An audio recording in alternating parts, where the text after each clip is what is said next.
Good morning, everybody. Could I ask the last few stragglers to find their way to their tables? Thank you very much.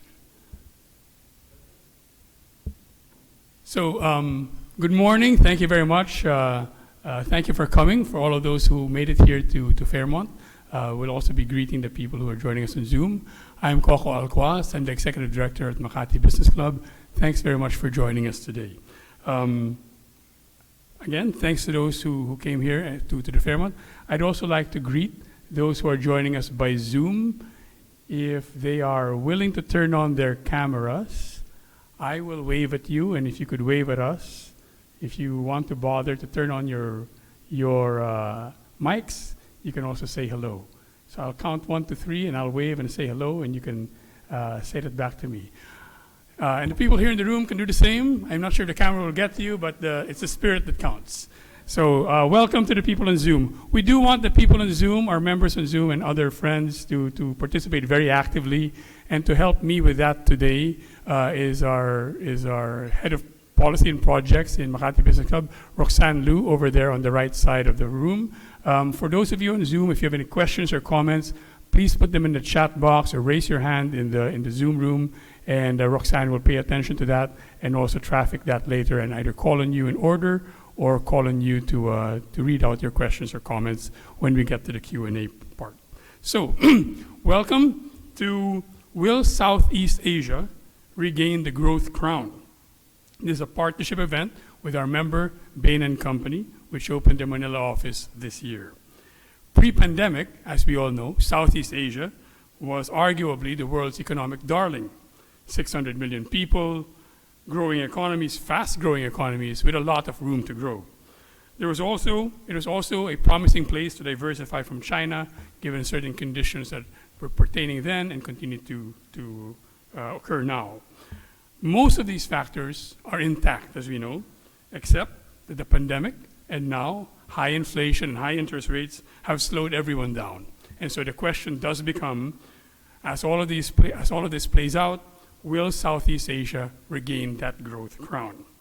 The answers to that question, hopefully we'll give you some of those today, should help you project your own growth as well as prospects for expanding within this very robust region.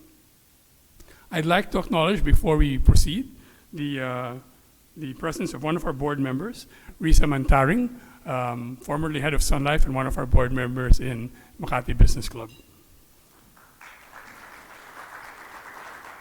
We also have at least one new member in the room. I hope I'm not missing any of the new members, but the new member we have in the room is Giorgio Maloles, who is with JG Digital Equity Ventures, JG Dev. Giorgio.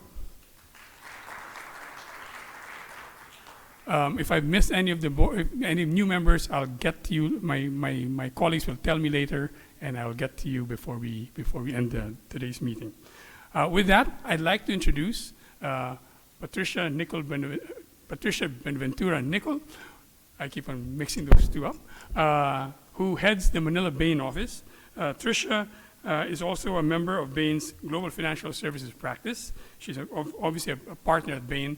And as I said, she opened the Manila office this year. She's been in Bain for 20 years after a career in 2 or 3 other industries. We're very pleased to welcome her to her second MBC event. We had one earlier this year, and it was my misfortune to get COVID that morning, so I didn't have the pleasure of meeting her then. Very pleased to meet her today. Tricia will introduce our main speaker. Tricia?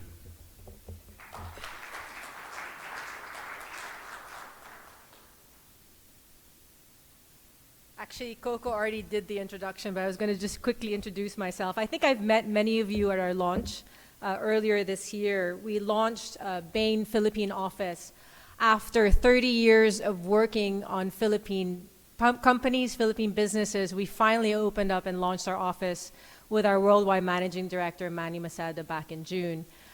As Coco had mentioned, I've been at Bain for 20 years, and I actually have known our speaker here today for much of those 20 years. Charlie Ormiston, who is speaking today, has been with Bain for these 30 years and has led many leadership positions within Bain. He was a member of our worldwide board of directors. He is a founding member of our Southeast Asia business, has also been a founding member of many of our Asia businesses at Bain & Company, Greater China, India. He is one of our leading experts within Bain on transformation topics, having advised many of the world's leading companies on transformation, as well as many of the leading companies on retail. We have published a report earlier this week on growth in Southeast Asia, and this is a topic for him today. We will go through a presentation for 15, 20 minutes, possibly longer, and then a Q&A after that. So one thing just to note for this group is that we will hand over the presentation as well as a copy of the report after this meeting today, so no need to take pictures. We will send that across to you. With that, Charlie Ormiston.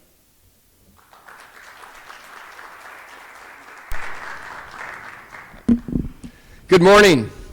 I like to walk around, so I will, it'll be difficult for all the people on Zoom, I realize. I'll try to stay within a small space. Thank you for having me. It's extraordinary being in the Philippines and the amount of energy here. So I think one of the clear points that will come across today is based on discussions with several people here or others that prepared me for today. I'm more optimistic about the Philippines than a lot of you. And that may come through, but I think I have data on my side. So hopefully this will be a session that you leave energized. The reason we did this report is that when we scanned kind of what was available on outlooks, most of it's produced by investment banks. It usually only looks out a year, quarter to quarter. It's based on a lot of charts, and there's relatively little judgment involved. The alternative are government forecasts that go out 2 to 3 years, but where they aren't generally very transparent about their methodology. What we have here is very different. we're going to share 30 years of data in most cases of what has driven growth within Southeast Asia as a whole relative to other regions, and then between Southeast Asian countries where that's important. And then we take a look at a 10-year outlook. Now, that makes people uncomfortable because all of my questions will probably be on the next 6 months or year. But it's important if you're doing strategy, if you're thinking about investment allocations, to occasionally step back and look out longer, to look out 10 years and say, what could this economy, the Southeast Asian economy, look like, and what are the opportunities that's going to present? If you're only focused on the short term, you'll miss a lot of opportunities, and that's whether you're a government or a business. Now, in terms of methodology, as I said, there's a lot of data that's involved. When you read the report, you'll see just how extensive we've tried to assess whatever data would be relevant for looking at what caused the growth in Southeast Asia. But we also applied a lot of judgment. So the idea is we're so transparent about how we think about this that you can form your own judgments of whether we're right or wrong on specific aspects of the forecast. So we're not trying to say, hey, there's a big black box here, Bain's very smart, you should just trust this forecast. It's more to say, if you believe these factors are driving growth, then you would come to the same conclusion we do, that you should be optimistic about growth. Now, we are in stormy seas. It started with COVID. COVID had two impacts. I think one was just the disease itself stopped people from going to work, closed factories, disrupted supply chains. But there was also the government response to COVID. And in different countries that either had a positive or sometimes a negative impact on economies, whether it's shutting down the borders for zero COVID policies in China, or maybe overstimulating the economy in the US, which has led to inflation and now a reaction from the central banks. But we have other crises. We have the Ukraine-Russia war, which has exacerbated inflation, causing more supply problems, particularly in energy and commodities, energy and food. And if there's one Southeast Asian country that's affected by this, it's the Philippines. We also now have higher inflation, partly exported from the U.S., partly because of COVID. We have high interest rates because the U.S. has started to clamp down on their monetary policy, and because the dollar is the main currency of both trading and reserves, it's affected everyone. It used to be that when the U.S. caught a cold, the rest of the world caught the flu, but now it looks more like pneumonia for a lot of countries. But despite the negative news, we think Southeast Asia is one of the strongest boats in these seas. If you compare where Southeast Asia is relative to Europe, which is more affected by the war, or the US, which is suffering more from the impacts of COVID and the Sino-China rivalry, or Japan, which has very slow growth and the yen is weakening steadily, or China, which has, for the first time, really confronting a crisis with multiple legs, a real estate crisis, a decline in their export growth driven by some of the trade rivalries that have developed, as well as just the demographic challenge, which you'll see in the data, is finally starting to hit China. And so for the first time, one of the major things you need to worry about in this region is what happens when the fastest growing country in the world slows down. And so as I lay up the negatives you should be focused on in the next 10 years, it's probably more the impact of the China slowdown than it is the other four factors, which I won't say they're temporary, but they will play themselves out over the next 2 to 3 years. So let's see if I can do these clickers. Oh, I didn't know that was up. So this is a summary. It's been up here, so you probably had a chance to read it. I'm just going to mainly focus on the headlines. The key message is there is a storm, but Southeast Asia is well positioned to ride out the storm. One of the most important factors we think is if you were here in the 90s, and I suspect most of you were, the 90s period before 97 felt like the wild, wild west. Everybody was leveraged. Everybody was speculating, whether it was in real estate or new businesses. It was a time where people borrowed in dollars and invested in the local market. In Singapore, it was so crazy that people thought you should buy extra cars because they would go up in value.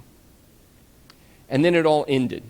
And almost every business, and in a lot of Southeast Asia, there are a lot of Chinese conglomerates that play a significant role in Thailand, Malaysia, Indonesia, Singapore, to some degree in Philippines, a little bit less very, very much not true in Vietnam. they had their backs against the wall because the governments in those countries didn't bail out the Chinese businesses. And as a result, they were forced to sell off assets at very low prices. They were forced to borrow. Some of them went under, particularly in Indonesia. All were scarred by this experience. In addition, governments faced social unrest in several of the countries. And so 97 was a really scarring period for Southeast Asia. As a result of that, every Southeast Asian country became more conservative. They started to put better people in the central banks. They started to be more conservative about their macroeconomic policies. Businesses started borrowing less. They borrowed in local currency. Local bond markets developed. And so one of the reasons we enter this crisis in much better shape is you have to go all the way back to 97 to understand the mindset of the big groups. I've talked about other health indicators. We're going to spend most of the presentation on the second column, which is the traditional growth drivers. The one I'm going to highlight is the third column. Traditional growth strategies, if you read textbooks about development economics, had somewhat of the following formula. Number one, you need to invest in infrastructure and education. Okay? This is not something Philippines has done very well, and we're going to show that you've paid a price for the lack of investment in. You need to reform agriculture. It's usually the first step in going from true emerging market status to more developing country status, as you reform agriculture. Again, Philippines has always been viewed as a laggard on this dimension. It's never really successfully, although it has liberalized agriculture, there has been some reform. There are a number of elements that ensure its success that Philippines didn't execute as well on. You then attract foreign investment, or you direct local savings to what we call national champions who are focused on export sectors. Japan, Korea, Taiwan, Singapore, and China have all very successfully followed this strategy. To some degree, Indonesia, Thailand, and Malaysia followed this strategy pretty successfully as well. A little bit more corruption, a little bit less success, a little bit more protection of the local industries. What all those countries also, though, had in common was they also protected their service sectors. And as a result, they ended up with a very competitive export sector in manufacturing and a very uncompetitive, inefficient, non-responsive, non-innovative services sector, if you compare them to the US and Europe. What's changed is now we see a new major growth leg that is, we think, more exciting, potentially better than the traditional model of backing national champions for export growth. And we call those tech-enabled disruptors. What these are local companies that are disrupting various services sectors, which are a larger part of the economy than the manufacturing sector. What I'm going to highlight today is the airline sector.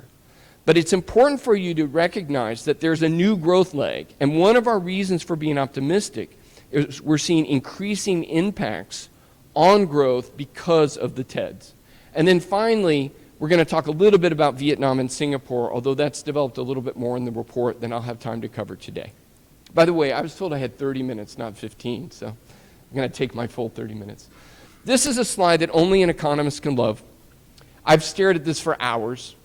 It's just a simple line graph of 30 years of growth for various countries. What I've chosen is 6 of the major Southeast Asian countries, which is all that we focused on in this report. We've excluded Laos and Cambodia, Myanmar, and Brunei. You can see this is GDP growth, so you get a bit of a bump if your population growth is higher. You can see that Vietnam is the highest performer in all 3 decades. Now, I'll admit, when I started this report, I didn't know that. Because when I first worked in Vietnam, it was such a corrupt country. It was so backward. We couldn't get, I was working in the tobacco sector. A lot of the products were smuggled. There was, because of corruption, there was almost no infrastructure to store it, to manufacture it. And yet, and for me to see how far they've come in 30 years, it's an extraordinary success story. But most people aren't aware of just how much it's grown. It's fallen short of China, but it's probably exceeded most other markets in the world. And that's why I'm going to allude a lot to that Vietnamese success story. Singapore, which is one of the most developed countries in is the most developed country in Southeast Asia, has had the second highest growth. Now, one of the drivers for that, surprisingly, is Who do you think has the highest population growth in Singapore for the first 2 decades? In Southeast Asia. It's actually Singapore. So despite having a low population birth rate, they've had so much immigration that it's helped propel the growth. That stopped in about 2011 after they lost a couple of by-elections, local constituencies. And therefore, you'll start to see a real reduction in Singapore's growth in the last decade, driven by a reduction in the immigration rate. You see how well China's done. It's just an extraordinary number to see how fast China's grown. Again, I know this, we've all worked in the region, we all know that China's grown, but just to see the relative performance over the years, but that is now slowing. Almost all of the Asian countries have benefited from China's growth, although it's also been a formidable competitor. Now we're going to see, as China slows, that will be one of the headwinds for the region. But on the other hand, India is picking up the growth and is now the fastest growing region in the world. And we think that will continue for a couple of decades. So figuring out your relationship to India is going to be very important. The other thing you can see is some of the other very high-profile developing markets like Brazil, Mexico, and Russia have not done well. If we look at this on a per capita basis, which is probably a better way to look at it, and our forecasts are derived from per capita income. Let me start at the bottom. It should be no surprise that some of the countries that are suffering from social unrest are the ones that have had the slowest growth. And just eyeballing this from what I can see, if you can't double your GDP per capita in 20 to 30 years, you are probably going to face social unrest. And if you manage to do that, you can probably get away with a lot of other things. So the challenge for policymakers and business elites in Philippines is to try to get the broader population to accept that bargain. That in return for delayed gratification, for not giving you direct payments or support for this year's consumption, I will commit to raising the growth rate so that everybody prospers. And that's one of the challenges as you set up growth, is there's always a trade-off between the near term and the long term. And it's like any individual or any business. If everything's focused on the short-term consumption, there's no investment for the long term. In the long term, you're not competitive and you don't grow as fast. But I thought you'd find this interesting, and you can see that this is where the Philippines falls below to the bottom. Now, if you only look at the 30-year, the 1.9x, that gives a more negative story than if you look at the last 2 decades. So what was interesting to me, I was too focused on the average, is how a lot of the underperformance was in the first decade of this 30-year period. And since then, Philippines has actually done very well. And so again, one of my reasons for optimism is that the Philippines is improving, whereas countries like Malaysia and Thailand are starting to really slip because of because of focus more on government stability than on growth. This is a summary. I'm going to come back to this at the end, so I'm going to focus you here just on the 4 sections. I'm going to go through 4 things. Traditional growth drivers, which is how an economist 30 years ago, 10 years ago would have thought about growth. The impact of the TEDs, which we think is additive to the old ways of thinking about growth. Demographics, and then talk about the geopolitics and how it's affecting Southeast Asia relative to other regions. So this is a complex side. I'm actually not allowed to show slides like this in Bain, but I'm senior enough that I can get away with it. I'm going to focus you on the 7 on the left, and then I'm going to just make a few points about where the bubbles are. If you read the report, there's quite a bit of data behind every one of these bubbles. It's important that we wanted to make sure it wasn't just our opinion, but there was some fact base behind the bubbles. But if you're advising a government on how to attract FDI, how to grow faster, you focus on 7 things. Now, in version 2, I'm going to add an 8th, which I'll share with you today.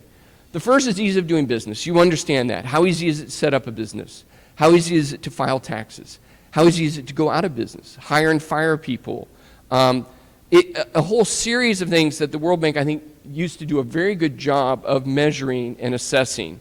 They've had to end that report because they're actually, in the World Bank, ended up in some corruption in the way that they rated companies. But there are other measures. IMD has a very similar set of charts. Enable healthy competition. Businessmen hate to hear this because we all love oligopolies. We all love to reduce competition. It's in our blood.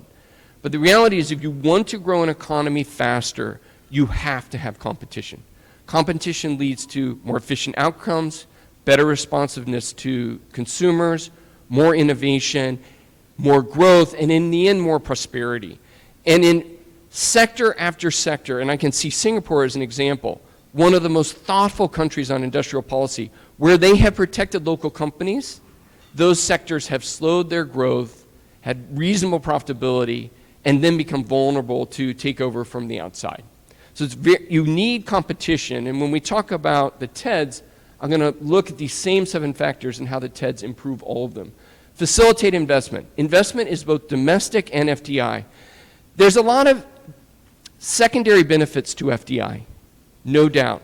But in most markets, it's less than 5% of investment. Southeast Asia is 15, but if you take out Singapore, it's only about 7% of investment.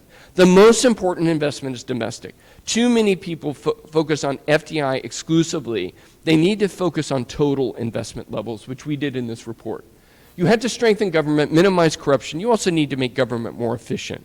People understand what that means. You have to raise education levels. We're going to talk about that today. Improve infrastructure. That's both analog infrastructure like bridges and ports and roads and reducing congestion, but it's also digital infrastructure like cybersecurity and bandwidth.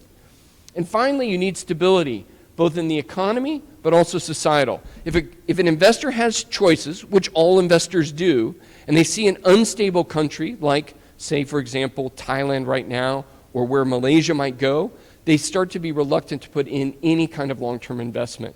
Philippines is somewhere in the middle in people's minds, as you know. You know better than me how the Philippines is perceived around the world.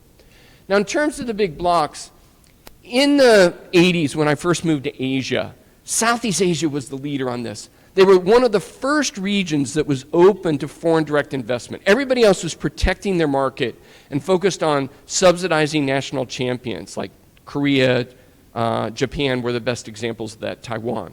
But Singapore set the example saying, hey, we want MNC investment. And then gradually a lot of the other Southeast Asia countries opened their mind to that. That's good. But what Southeast Asians forgot is others would learn from their experience. And what we see now is regions like Eastern Europe are way ahead of Southeast Asia in terms of these 7 factors. So you can see here that they're mainly green in Eastern Europe, whereas Southeast Asia still has a lot of pinks and reds. It's not as good as a lot of Southeast Asians think.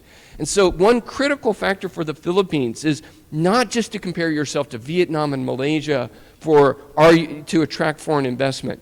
You need to compare yourself to Eastern Europe and say, are we as good as Eastern Europe? Because if you want to attract European investment, that's what the German companies are going to be comparing you to. And then you can also see that China went from deep red on many of these factors to better than Southeast Asia on most of the factors. Now they're moving backwards a little bit on this. This report, a lot of this work was done 9 months ago. But in general, it's still easier to do business in China, and you have much bigger markets to access than in Southeast Asia. This is inflation. It's just a simple slide to back up this assertion I made that Southeast Asia has become more stable in terms of its macroeconomic policy. So this is taking 10-year slices. Red is high, it's over 6%. Gray, light gray is between 3 and 6, and dark gray, which is the best, is 0 to 3. And you can just see how steadily the different countries of Southeast Asia as a whole, has gotten inflation under control. Now I know it's popped up, but there's a difference between it popping up because of external factors, US policy, COVID, Ukraine, Russia, and lack of discipline locally. And so when I hear people wringing their hands about the renewal of inflation in the Philippines, they should recognize that this is exogenously driven, and some of these factors will be managed over time without too much intervention. So what I would suspect is you're better off not overreacting to inflation and rather just managing it down steadily. I remember after the first stage of the COVID crisis, U.S. unemployment went from like 3 to 12%, just almost overnight. And then you just watch how steadily it came down as COVID was brought under control, and it's now back at a level that actually people are concerned will cause inflation. I'm of a similar view to inflation, that you need to be aware of it, you need to do a few things, but don't overreact because some of it will come down naturally. The next slide is on education. This is not good news for the Philippines. It's not really good news for Southeast Asia. So it's hard to measure education outcomes. There is a standardized test called the PISA score. It's given to 15-year-olds. It measures all your STEM subjects plus some literacy. And what you see is that Singapore is the highest in the world, 556. You can see the US is not so high, 495. You can see Vietnam is actually ahead of the US. And you can see that most of the Southeast Asian countries, particularly Philippines, are very low.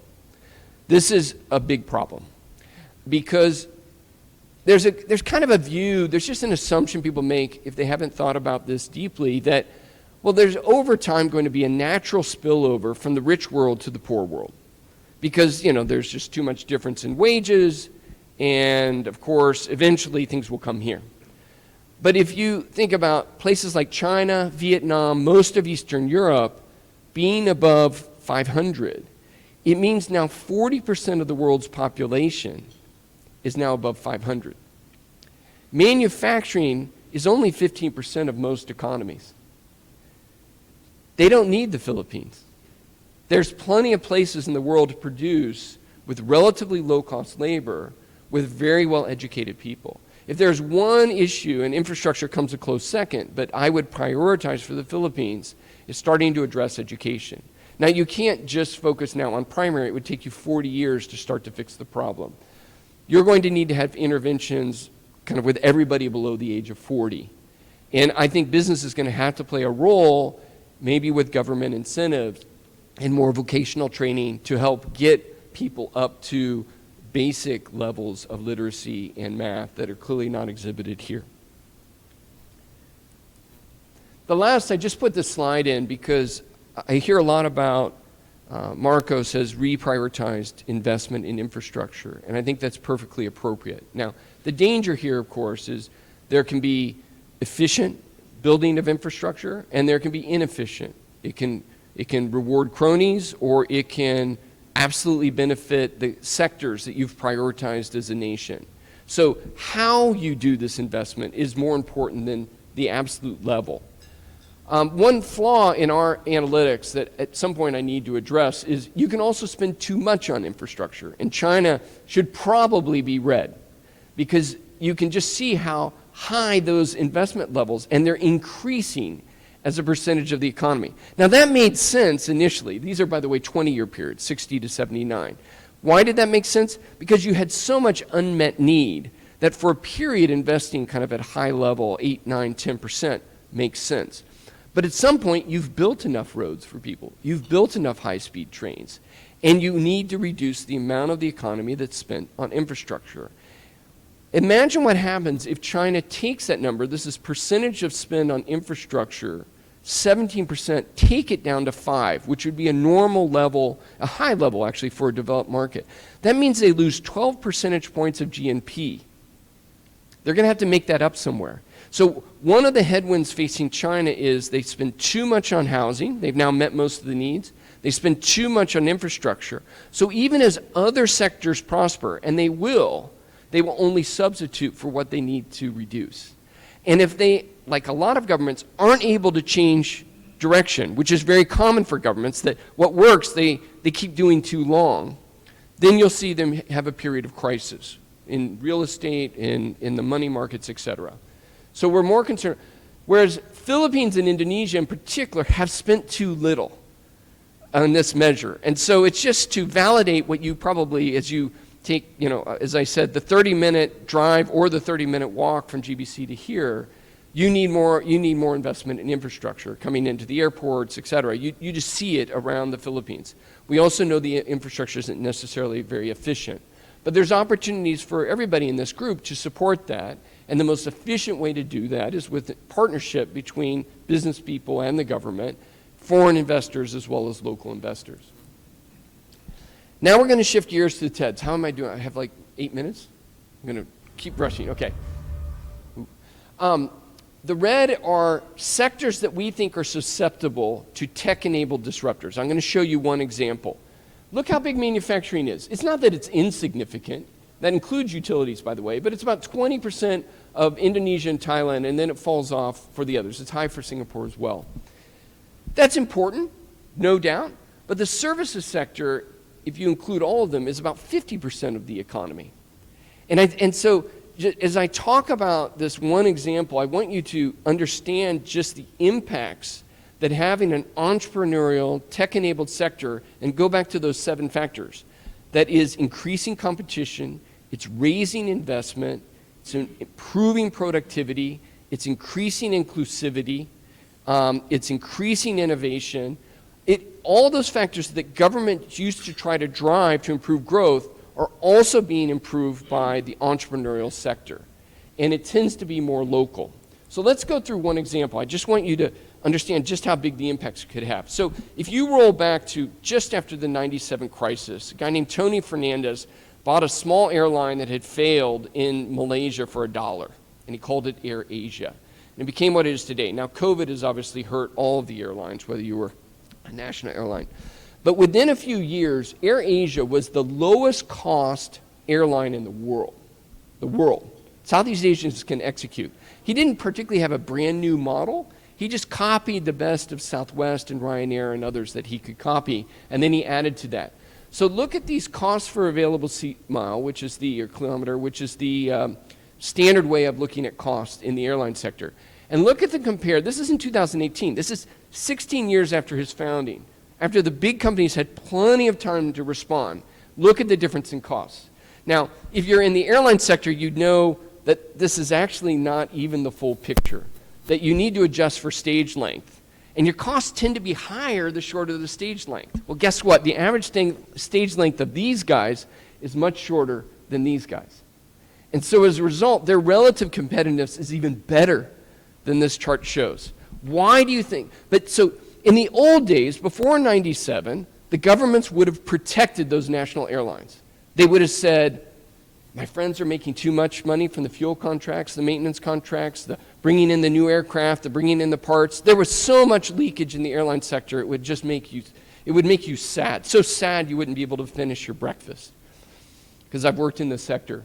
But instead they said, you know what, we need these LCCs. Now maybe they didn't realize the full implications, but they realized it would help tourism, it would help the growth of the airports, it would help for the movement of migrant workers between markets. There were all kinds of advantages of having a low-cost, dynamic, innovative, entrepreneurial airline sector. But the result was they took most of the market.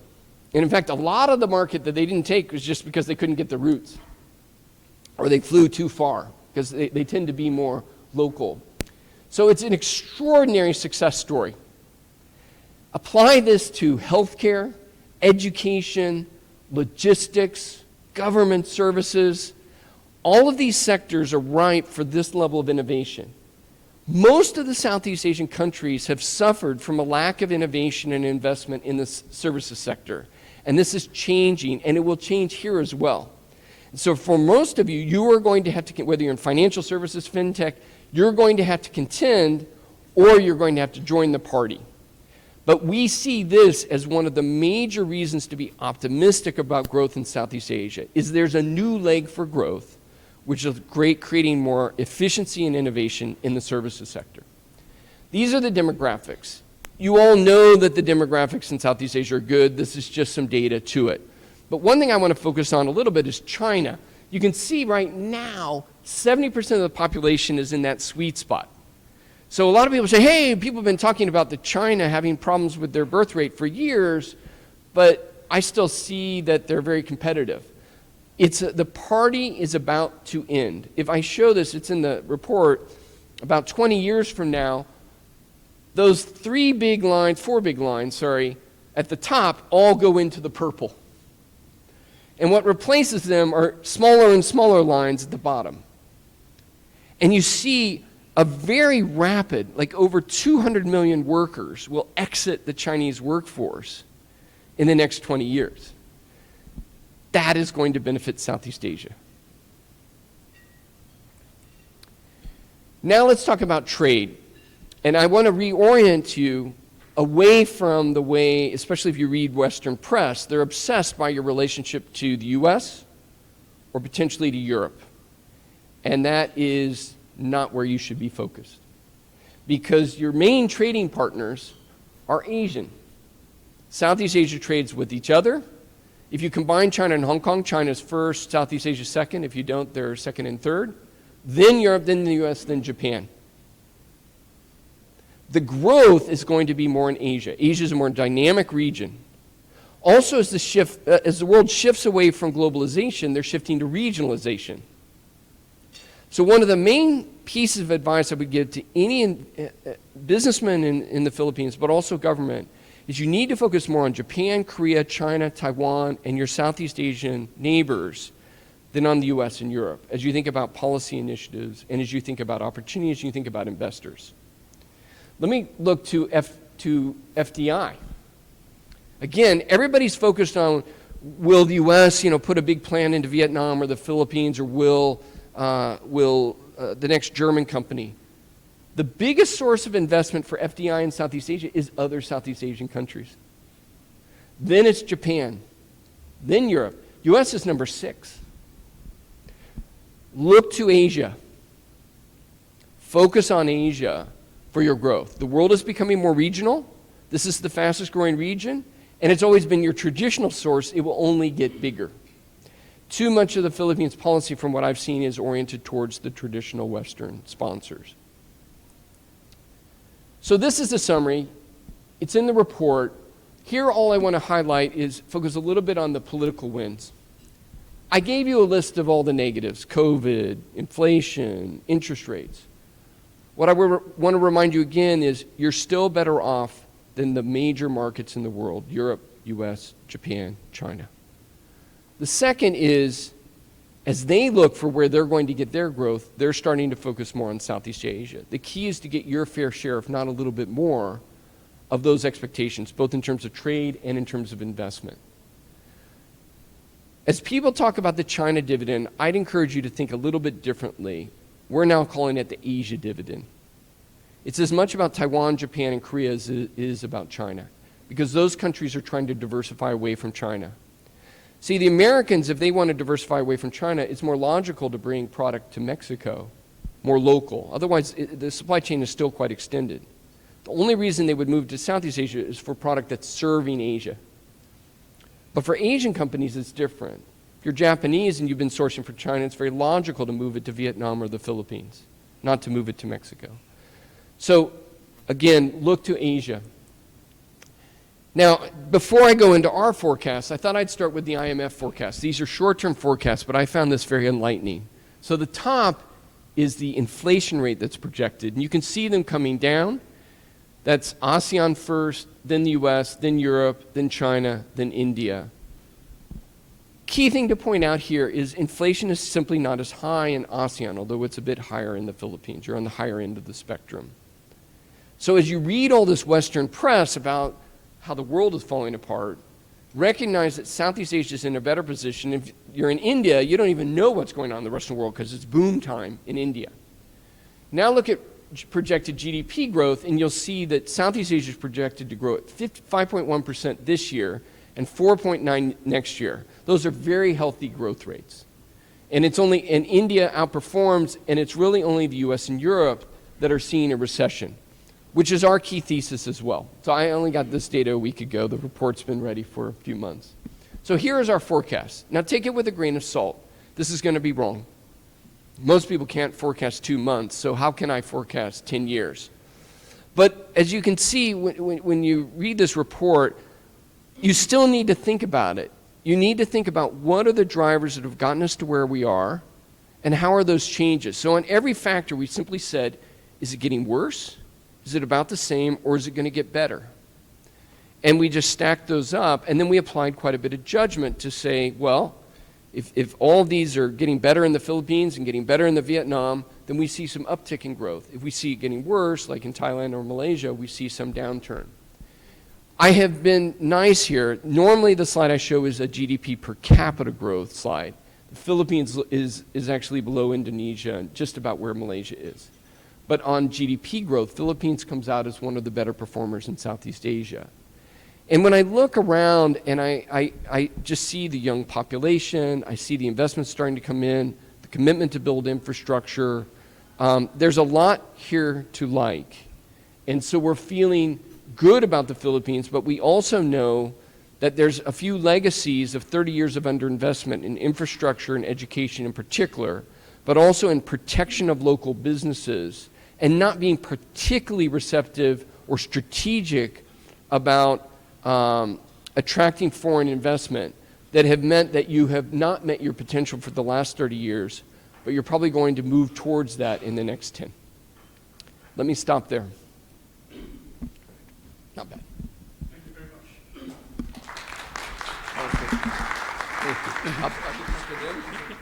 Yep. Thanks very much, Charles. Could I invite you to come up front? And Tricia, could you join us? For those of you on Zoom, if you could type in your questions or comments or raise your hand on Zoom, and my colleague Roxanne will assist you so that you can join the conversation, which we really do want you to do. Rox, do you already have questions? Not yet. Not yet.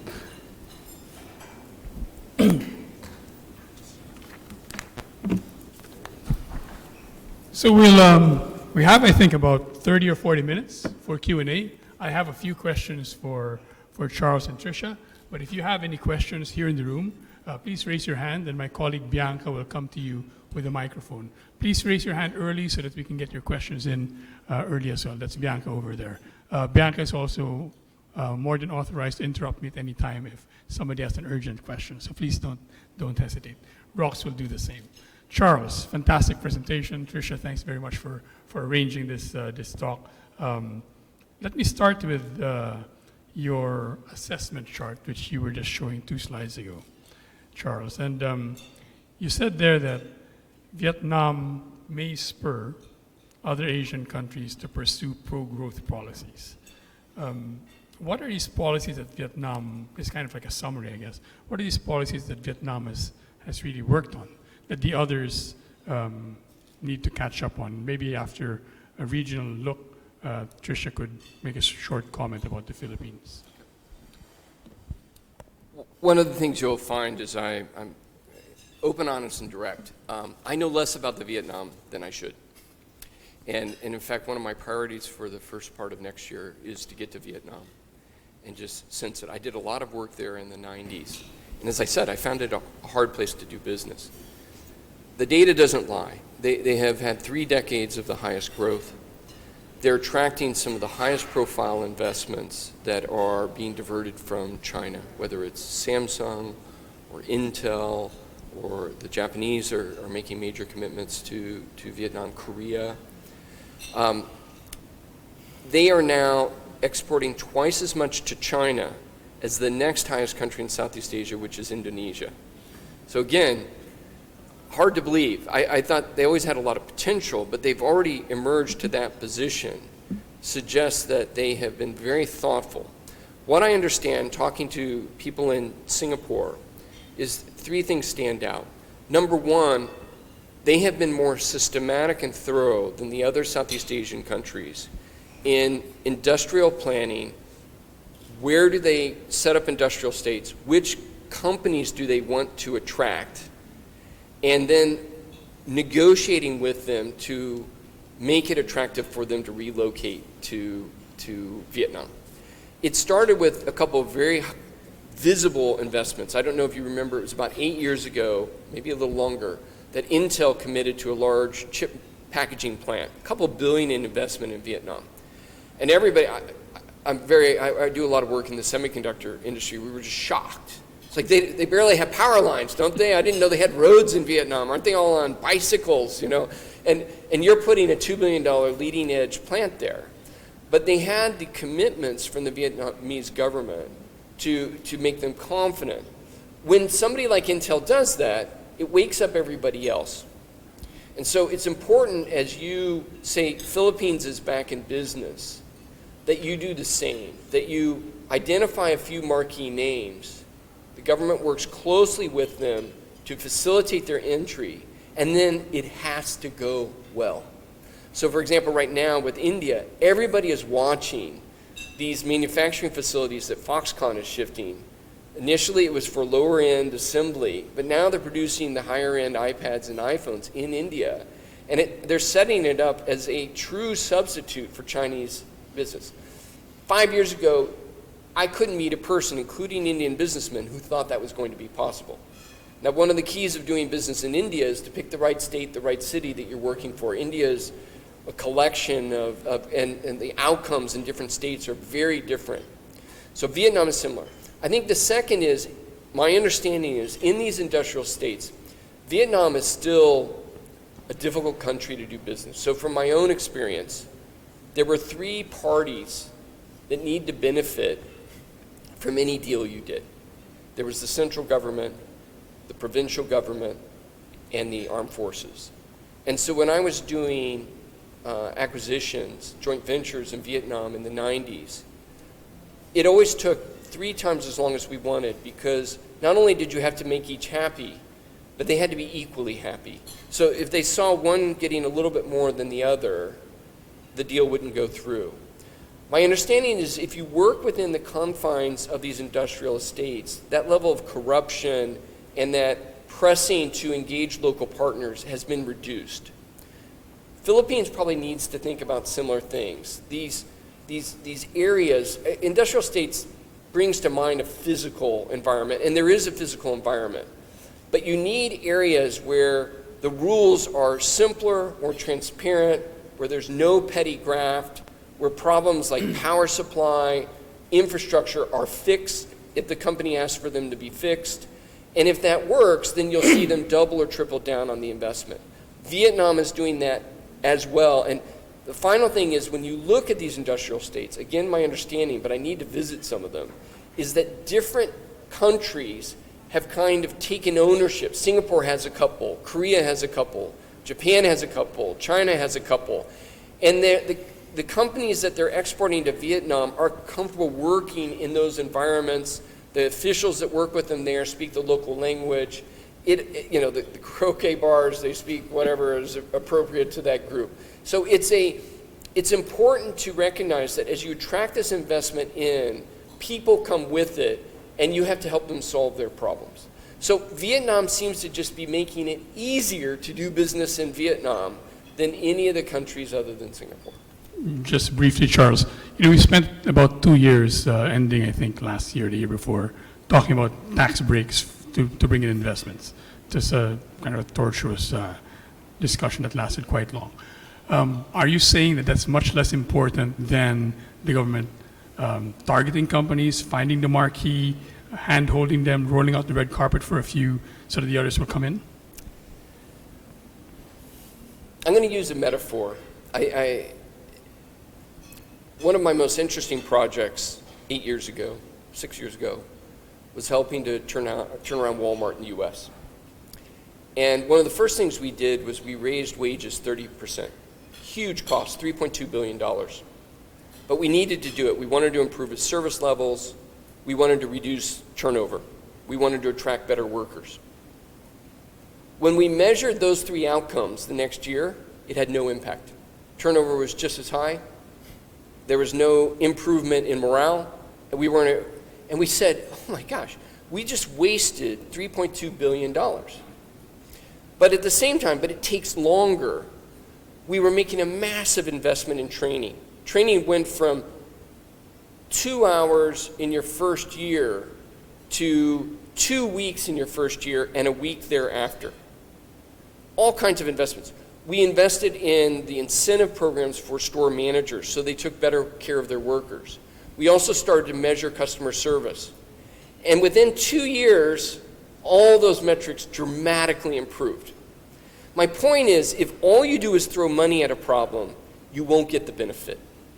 So if all you do is throw the tax advantage, it won't give you what you need. You need to also have an ability to solve their problems.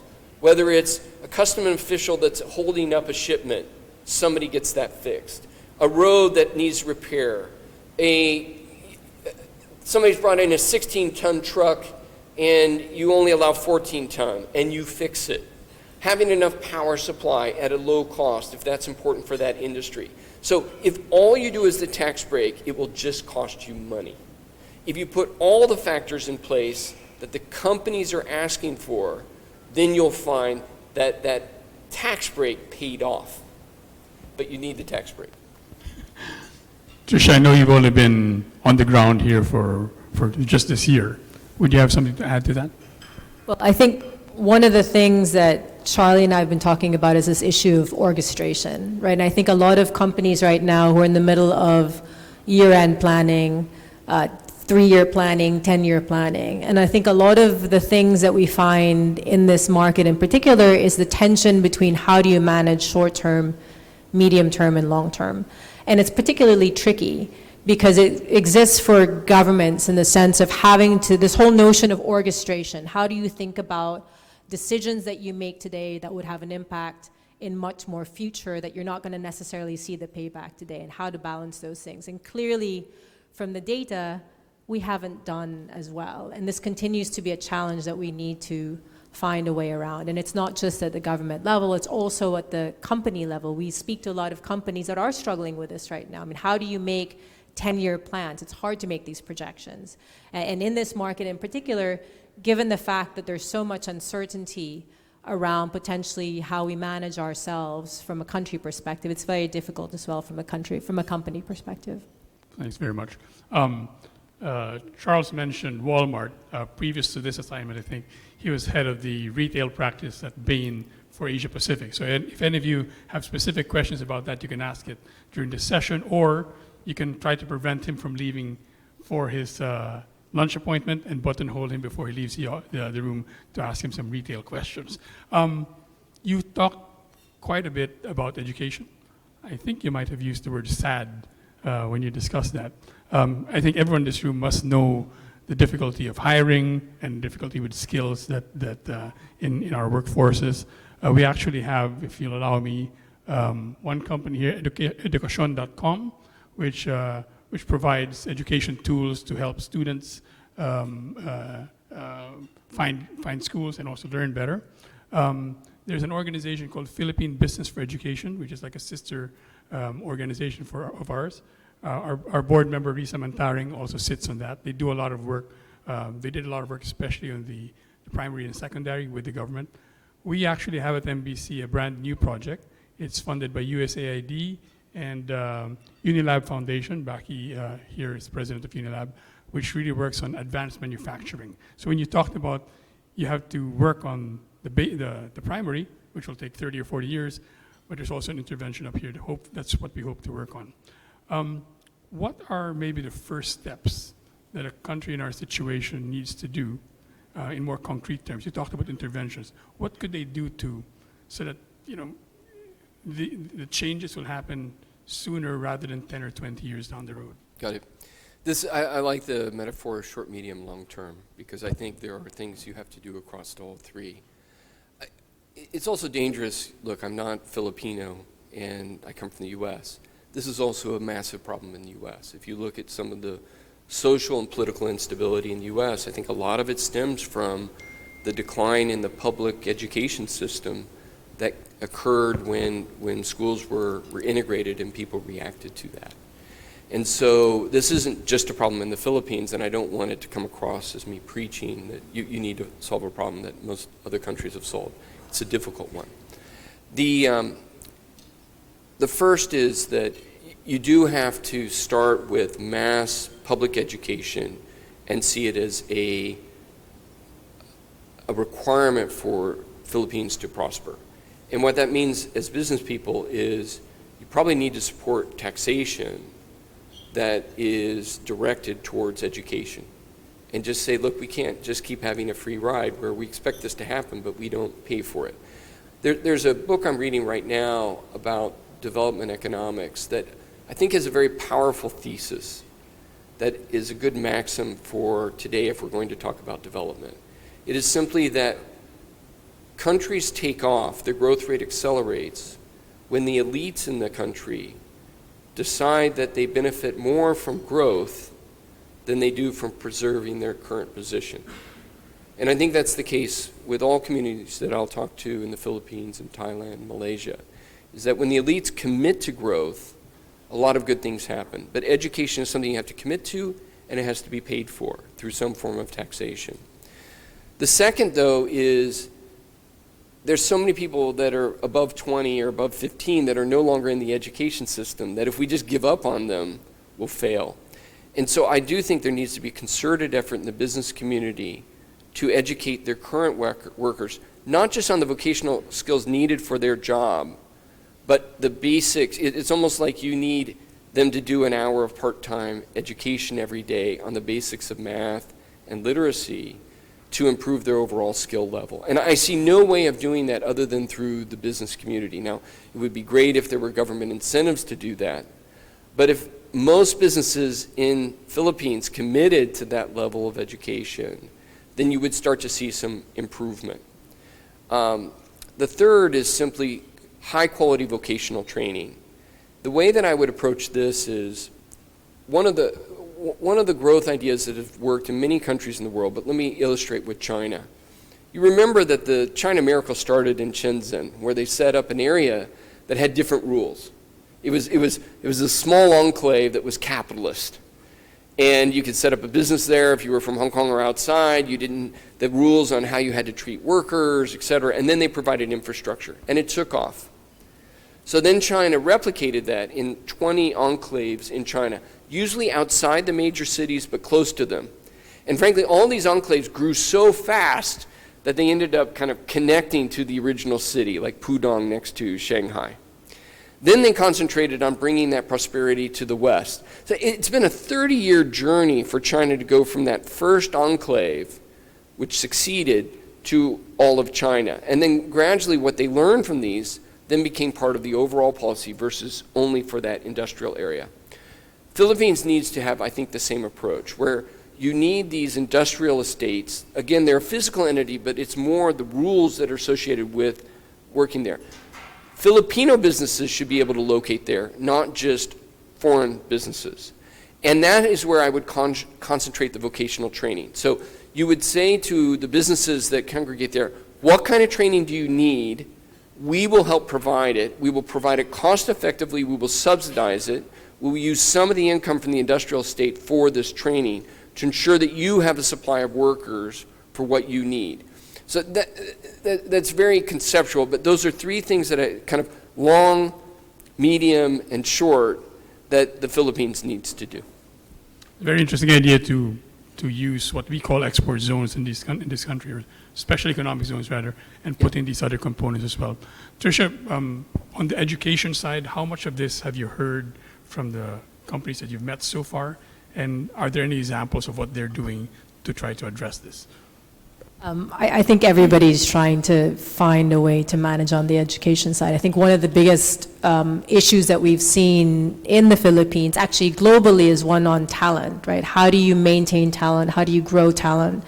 How do you find ways to nurture it? And actually it's interesting because Charlie and I keep having this particular discussion again on this orchestration question. I keep coming back down to this because it feels like we have a lot of things, frankly, that we need to deal with. And this is something that we feel when we talk to companies.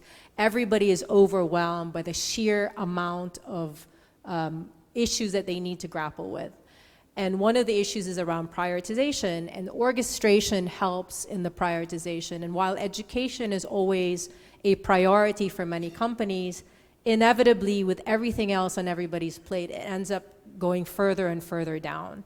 And so one of the issues around orchestration is it allows countries, it allows companies in those countries to then differentiate what is most important and what's not. And even within areas like education, which is an easy one for everybody to say, of course education, of course infrastructure.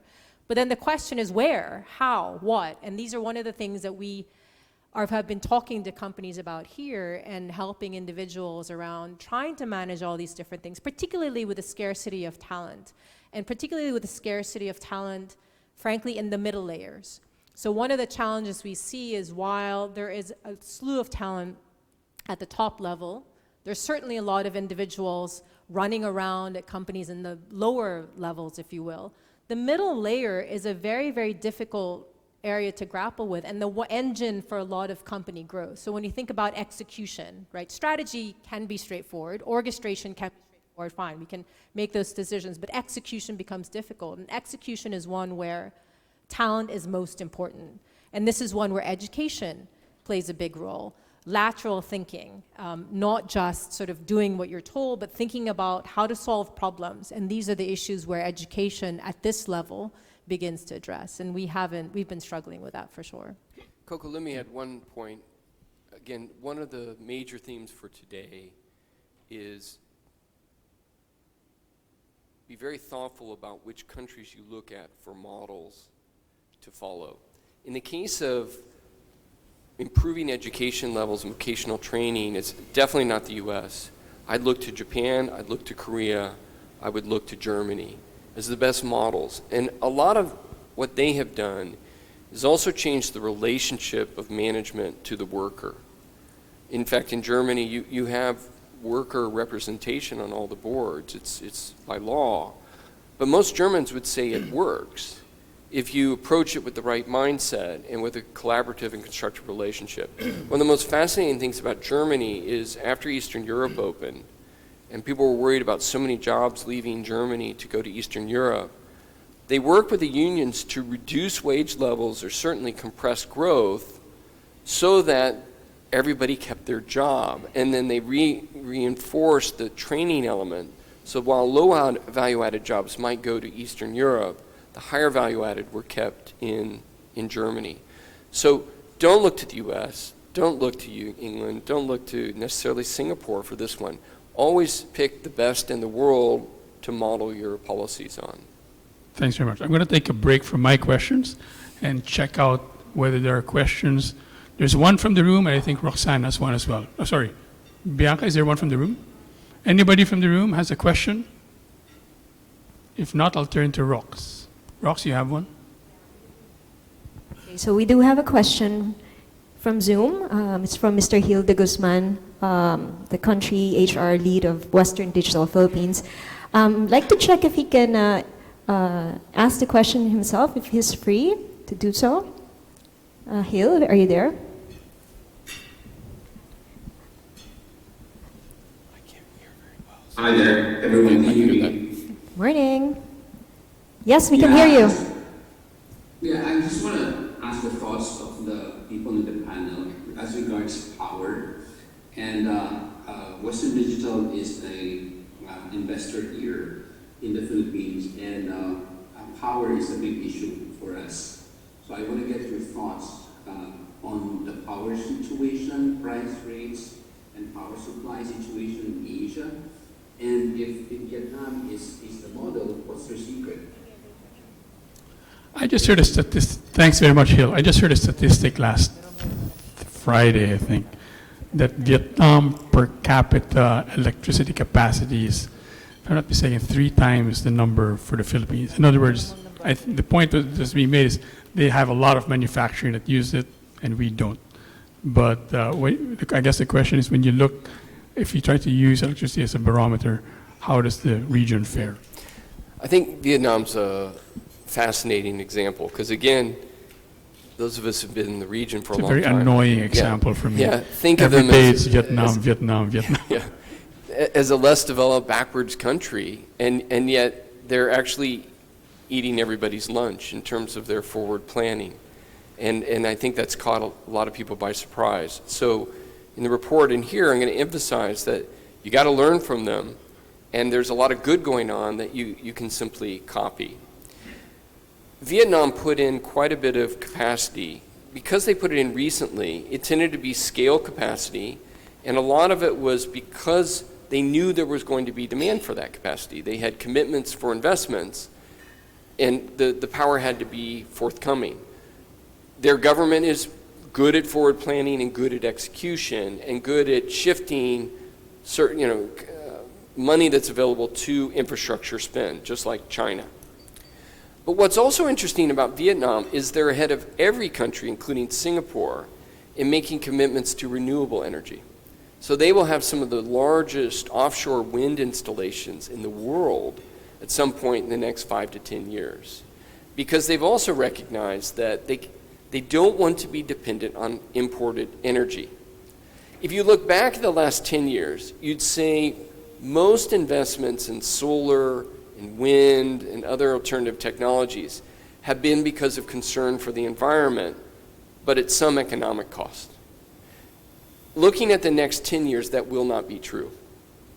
Even if you don't care about the environment, you will do a lot of these because the economic benefit is so significant. It's like I put solar panels in my home, and the payback was 4.5 years when I did the work, and now because electricity rates are so high, it's only 3.5 years. So it's not whereas it was a 20-year payback only 8 years ago. Most people are used to commodities that have been around for a long time, and they're on very low experience curves, or in the case of nuclear, the cost keeps going up every year. And things like oil, you kind of think, well, it's in limited supply, so if I use more of it, then it'll get more expensive because there'll be less left over. But these alternative energy forms are on technology curves, just like chips. Now, not necessarily Moore's Law, they won't necessarily have every 2 years, but they are on very steep curves. A solar panel will probably cost about a quarter in 10 years what it does now. So one of the great things, just like you did with phones, where very few people ended up with a fixed line in Philippines. They went from no phone to a mobile phone. You don't have enough energy in the Philippines. It's a constraint on your growth. But done properly, you can leapfrog to some of these more developed technologies, not necessarily to fulfill carbon commitments. That's a good and worthy thing to do, but because it's cheaper and because you're no longer dependent on insecure supplies from abroad that you have to import. You're no longer as vulnerable to cycles because your load is locked in. There's all kinds of reasons to commit to this. Now, I'm not expert enough to say what's the right mix of wind and solar, how you're going to store, whether nuclear should be part of your equation. I don't know. But I do know that the next 10 years should look very different than the last 10, and that you have an opportunity to leapfrog, like Vietnam, and end up with a low-cost supply of high-quality energy, not just high. One final thing to think about as business people, we all know both solar and wind are intermittent. Unlike a coal plant, they don't necessarily run all the time. But too few people, and so people think, well, I got to store a lot so I can manage through those cycles. But the other way is to set up your plant to be very adaptable so that your energy-intensive processes only run when the sun is shining or the wind is blowing. I was reading about a steel mill. It's being set up in Pueblo, Colorado, with a huge array of solar panels in the desert part of Colorado. So they have good sun like 300 days of the year. It will only run during the day. And then at night, they'll do all the lower energy work. But because solar, you often see the average cost, but when during the day, I'm producing at about 1/3 of the cost of the grid. And then at night, I have to buy from the grid. But if you're only using this, so it's like if you own a Tesla, only charge it when the sun is shining, and then it's practically free energy. So you'll see a lot of businesses will shift their consumption to align, and so you just use pricing. So you basically, if you have a big industrial estate or export zone, SEZ, and you have a big solar and wind array, and right now the wind isn't blowing, the sun isn't shining, the cost will be very high, and a lot of people will shut down machines. And then when it's cheap, they'll turn them back on.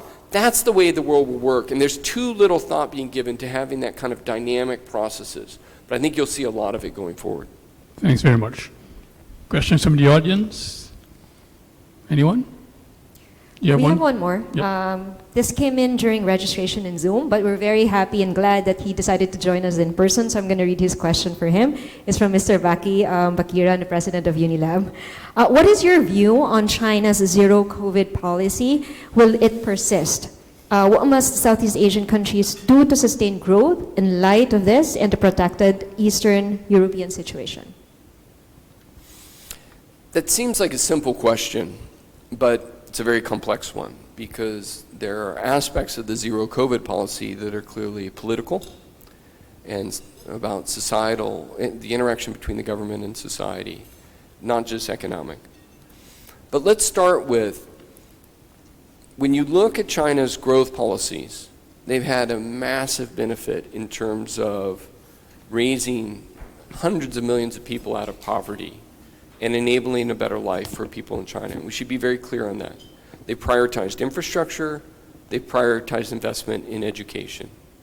But there's a number of areas that they have not prioritized, and one is healthcare. The healthcare availability of healthcare in China is very, very low. If China were to suddenly open up the borders and you had the kind of epidemics that all the other countries in the world suffered, it would become very visible to their citizenry that they have poor health care. And that's a consequence, the government is obviously going to position this as, we don't want the deaths, we really care about our citizens. But they also know the implications of the alternative. And only look at what happened, although it was only about a 3-week period in Hong Kong when COVID really took off. And you had people dying outside the hospitals because they couldn't be admitted because there weren't enough ventilators. And so understand that what they're doing to me is very rational, given that the second thing they haven't done, which is political, is they haven't simply bought 2 billion vaccines from Pfizer and Moderna, and they could. These are more effective vaccines than the domestically produced vaccines. I think they underestimated how long it would take to develop their own. And so they thought, we will hold off until we have our own so we can continue to criticize the West for how they handled COVID and how much better we've handled COVID. But by not buying these 2 billion vaccines, it makes it harder for them to open. So now you're in a bind. Then there's a third element. This depends on your politics. I know some people would say, what's he thinking? But it's fairly clear to me that part of zero COVID is to reinvigorate control policies that the Chinese Communist Party has traditionally had all the way down to the neighborhood level to both monitor activities of the citizenry and to influence that through messaging. It's absolutely reinvigorated that whole apparatus that had decayed over the last 20 years since Deng Xiaoping. And that's a clear political objective of the government. Now, whether they can say, we've done that, it's well established, and therefore we don't need to maintain the zero COVID, I don't know. But if you ask me at this stage, I don't see how they can open up until they have a more effective vaccination regime, because they haven't fixed their healthcare investment, and they can't for 5 or 10 years. So I think they're in a real bind, and I think what you'll see is a lot of mixed messaging, and you'll see different provinces try to open up and then clamp down again as COVID, it's a merciless disease, as we know, breaks out very suddenly, and you have the same issues that the Philippines and the US and others suffered of hospitals that are too full and people not getting appropriate care. Thanks very much. Questions from the audience? One here in front. Sunny? Sunny, if you could introduce yourself and then ask the question. Yes. Hi, good morning. I'm Sunny. I'm from Cargill. Thank you, Coco. Obviously have an agriculture question. Food security has come front and center. The president took on the agriculture portfolio in the Philippines. Ironically, in the Philippines are where a lot of our employees, people are still employed in agriculture. Our farmers are aging, I think more than 50 years old, and they have remained poor. And their children obviously don't want to be like their dads. They don't want to be farmers. I have two questions. One is, how important is the role of agriculture in Southeast Asia and its growth? And probably to Patricia, what could we advise our president now that we have an opportune time to really be competitive and modernize agriculture? Thanks, Sunny. Do you want me to start? Okay. No, I have. Okay. There were several surprises when I dug into the data to write the report. One was just how fast Vietnam had grown for 30 years. But the second is the Philippines is a net importer of food. You associate Philippines with still having a lot of farming, and the kind of fertility of, you just see it when you fly over. When you're here, it's a shock. And it would say that this is a policy failure, that you would have to blame past governments for saying, how did you get into this situation? Because the Philippines should be an exporter of food. Agriculture should be a significant part of your economy, and you should be doing a lot of the processing. Thailand has committed to agriculture being a growth sector, and they're doing quite a bit of value added. And they had some very far-reaching thinking policies. For example, they did an enormous amount to support Thai restaurants around the world, with the idea that they would buy highly processed Thai products as part of their restaurants and would introduce the rest of the world to Thai food. So when I grew up, you only went to Chinese restaurants if you went for Asian food. There was no sushi. I grew up in the Midwest. Nowadays, I mean, you could be in the smallest town in the Midwest and it has a Thai restaurant. So the point being that this isn't simply a matter of making a few policy changes locally. You need a strategy that involves growth and demand for Filipino products. Now I'm going to go back to that metaphor I used before, that's simply throwing money at it. You'll get very little payback from that money unless the policies are relatively integrated and holistic, and you meet all the needs of the farmers. I come from a farming family, so I understand a little bit about what those are. When you're a farmer, you need to be somewhat assured that there's a market for your product. You probably need some support on basic insurance, especially in the Philippines, where you have every year at least one or two typhoons come through. They don't affect usually the whole country, but one area is deluged and they lose crops. And these farmers simply don't have the means to survive these occasional deluges. You need advice if you're trying to get them to diversify or change their farming techniques or what they're farming. Even in our farm, which is a very developed farm in Indiana, we're very reliant on the local county to keep us up to date on new ways of farming, new ways to sell the products, other alternatives that would work in that particular region. So for what I understand, Philippines went through a lot of the early stages of agricultural reform, but it never really captured the full benefits because it didn't get the whole program right, and it didn't create markets for the Philippine farmers abroad that would allow them to have more higher value and better returns. So there needs to be, if he's running it, a very thoughtful strategy for the sector. But this would be one that you would expect faster payback on. If you look at China, when they started to reform their agriculture, clear back in the late 70s, early 80s, the kind of doubling of productivity that occurred within a 3 or 4 year period was just astounding because farmers respond to incentives and they respond to advice and control. So I would start with, this should be a promising sector. You've clearly underperformed. You should blame government for that or whatever elites in the society have constrained that shift. Everybody would benefit. Now the second point I'd make is, just as I talked about with renewable energy, agriculture is going through a revolution in so many ways, whether it comes to alternatives to meat or different ways of producing milk or techniques for making the soil more fertile without using as much fertilizer. There's so much going on in the world. And if Philippines doesn't take advantage of this, it's not like you can maintain the status quo. You will fall further behind very quickly. The final point I'd make is, while you're a big country, 100 million people, you're a tadpole compared to China.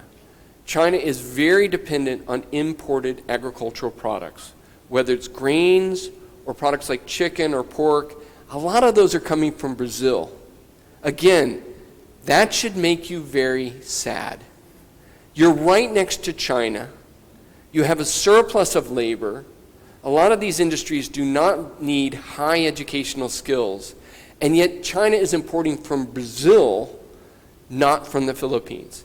You need to get your fair share. So if I were setting objectives for the Philippines, it wouldn't just be to be sufficient on agriculture. That's too inward looking. You need to be competitive on certain products, and you need to get much larger share of key Asian markets like Japan, Korea, and China in the future. You need to be ambitious in this regard. So it's not enough to catch up. You need to be competitive. Patricia, what would you add for the Secretary of Agriculture? I was going to say, I think Charlie pretty much laid out a couple of key points. You were supposed to take Southeast Asia, and she'd take the Philippines. That's okay. I was going to actually say I wasn't going to pretend to give any advice on this one in particular. I mean, I think, to be honest, the tack that's been taken so far around private sector cooperation, coordination is a good one, right? I mean, I don't think we should be, I wouldn't be armchair sitting and giving advice. I do think you need to harness the best views of what a lot of people in the private sector are working on. I do know from the discussions we've been having with some of the conglomerates, the discussions with many of the companies, this is a topic also that is very high. And there is a traditional way to look at it, so there's a policy perspective on it, but there is a lot of disruptive activity also happening in the agriculture sector, both outside the Philippines and emerging in the Philippines. And a lot of it is to harness what Charlie was saying around what are the different ways to approach this that is non-traditional? What are the different ways that companies can approach this? And frankly, it goes back to, I think Charlie had made this point previously around, there has to be something that can be done where there are quick wins. So often in the Philippines, we focus on what are the very, very big objectives, what are the big policy umbrellas for everything, which is very, very difficult to frankly just execute and get done. So some of these things can be done at smaller levels, maybe at more the disruptive edges, so that we can show that there are ways to approach the problem which have an immediate impact, which isn't waiting for the overall larger overarching umbrella behind it, while at the same time the government and the private sector is addressing the broader policy objectives. There's also things that are being done at a very, very sort of small level with immediate impact so that we can start to just, get something going rather than just waiting for the big thing to happen. Thanks very much, Tricia. I have one final question. Coco, sorry. Is that okay? There's a follow-up question related to that, to Patricia. Okay, let's keep the question brief and the answer All right, brief as so well. Ms. Tal Copes from WSP asked, can you please share your thoughts about the potential of the Philippines agri-sector in terms of getting global investors interested? I guess this is related to innovation and putting in, some of the best practices. Well, I think in general, if there are good ideas, then there's going to be investor interest in that. And so one of the things that Charlie has shown is that we have the elements in the Philippines for having investors be interested. We have the basics, we have the markings of areas where we could see interest. In some of our other studies, we've shown that there is private equity investment coming into the Philippines, as well as Vietnam. But this is an area in certain pockets that there are investors interested in. And the question is, how do we have sort of more grassroots and different ways of creating investment vehicles for them? There is interest. Thanks very much. I'm going to tell you the final question now, but then I'm going to ask the audience I'm going to ask you to hold on answering that while I ask the audience a favor. The final question would be, you've mentioned SAD 2 or 3 times during the presentation, but you started off saying that you actually feel better about the Philippines than you think most of the people in this room feel about the Philippines. So the question will be, but hold on to your answer, is what are the main reasons for that? And that might just summarize some of the points you had. Before he answers that, could I ask everybody, both on Zoom and here, if you could give us some feedback on today's event. There is a QR code in your table or on your screen. If you could aim your phone, your camera on that, and send us your feedback. Please note that if you make any comments, particularly the positive ones, we may use them in our publications and our platforms. Thanks very much. So I'm going to turn to Charles for the last question. You've mentioned SAD 3 times. Right. What are the main reasons you're more optimistic about the Philippines than you think the people in this room are? Look, I've worked in the region for 30 years, and the Philippines is such a great place to visit. People are just wonderful, they're well educated. I've worked with Pinoys everywhere in the world. Our global managing director is a Pinoy. And so everybody recognizes the potential of the region. And when you talk to Filipinos, they always talk about this period, I don't know when it was actually, that Philippines was the most dynamic economy in Southeast Asia. It's looking backwards too much. So what I'm sad about is it's like going down a nice road and you just see all these potholes. And you say to yourself, if they would just do some of these basics, fill those potholes, this country should be a Taiwan or a Korea, maybe not a Hong Kong or Singapore, it's a bigger country with other challenges, but it should be far ahead of where it is. And it's those potholes that make me sad. The poor education, the lack of investment in infrastructure, the lack of coordination between government and industry, the non-strategic, poorly coordinated efforts to attract foreign direct investment. But on the other hand, I can still be optimistic about, from this point looking forward, you should be outgrowing most of Southeast Asia. You have better demographics. You have all the benefits of a large, well-educated elite group. You have a commitment by a new government to increase infrastructure spend. You have the Asia dividend. You're part of the fastest growing region in the world, and this is a logical place to shift investment if you play your cards right. So I can both be sad about the potholes and then be very optimistic about where you go from this point. And you should return to be one of the stronger growing countries in Southeast Asia. I think that's a very good place to end. Please join me in thanking Charles and Tricia for today's presentation.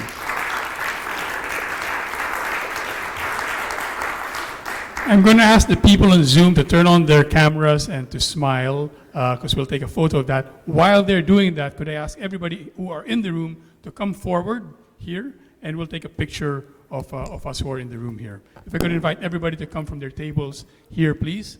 Meanwhile, I'll ask the people who are on Zoom if they could turn on their cameras and smile. I'll give you a few more seconds, and I'll count 1, 2, 3. Your boss, John Pierre, is there. Hi, JP. Okay, I'm gonna count 1, 2, 3, and I'll ask all of you to smile or wave or both. 1, 2, and 3. 1, 2, and 3. And 1, 2, and 3. Thanks very much. Everybody here, could I ask you to come behind the chairs, please? Tricia, Charles, please have a seat. It's okay, we'll put a bunch of you down here. Chris, do you mind sitting here?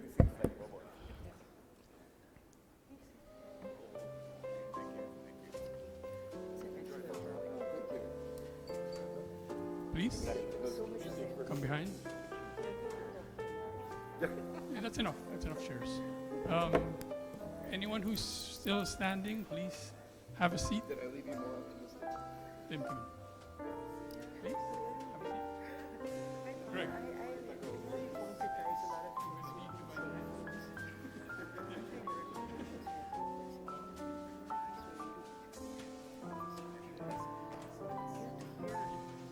Okay. Never mind, it's fine. It's fine. It's fine. All right. Oh, sorry.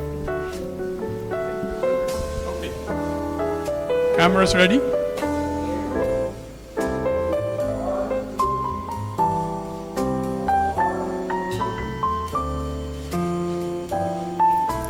Thanks very much.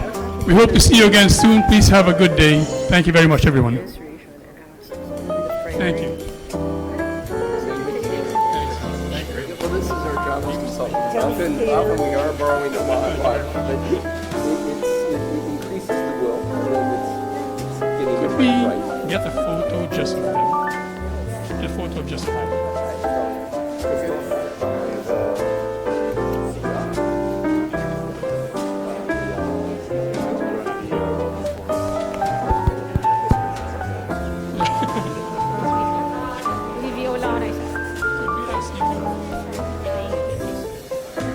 Thank you again for attending our event today. Stay updated on MBC News by following us on social media on Facebook, Twitter, and LinkedIn.